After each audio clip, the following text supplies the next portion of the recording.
Hi hello welcome back to our channel. ఎలా ఉన్నారు అందరూ? నేనైతే ఈరోజు దోశ చేస్తున్నా. దీనికి 1 cup oats, 1 cup rice, 1 cup మినప్పప్పు నానబెట్టుకోవాలన్నమాట 4 అవర్స్. దాంట్లో కొంచెం మెంతులు కూడా వేసుకొని నానబెట్టుకోవాలి.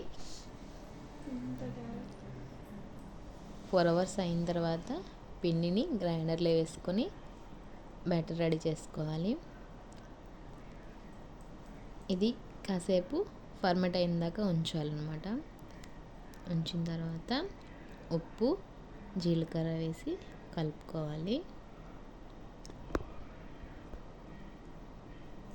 కొంచెం బ్యాటర్ మనకి దోశ ఎలా రావాలో చూసుకొని వాటర్ కూడా యాడ్ చేసుకోవాలన్నమాట. నెక్స్ట్ మనం కారపొడి కూడా తయారు చేసుకుందాము.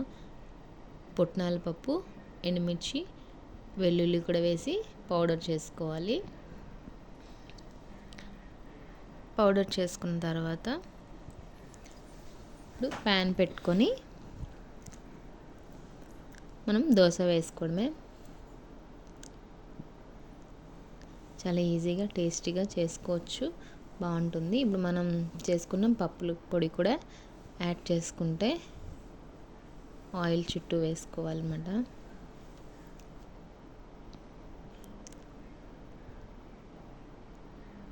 అంతే, మన దోశ రెడీ అయిపోయినట్టే.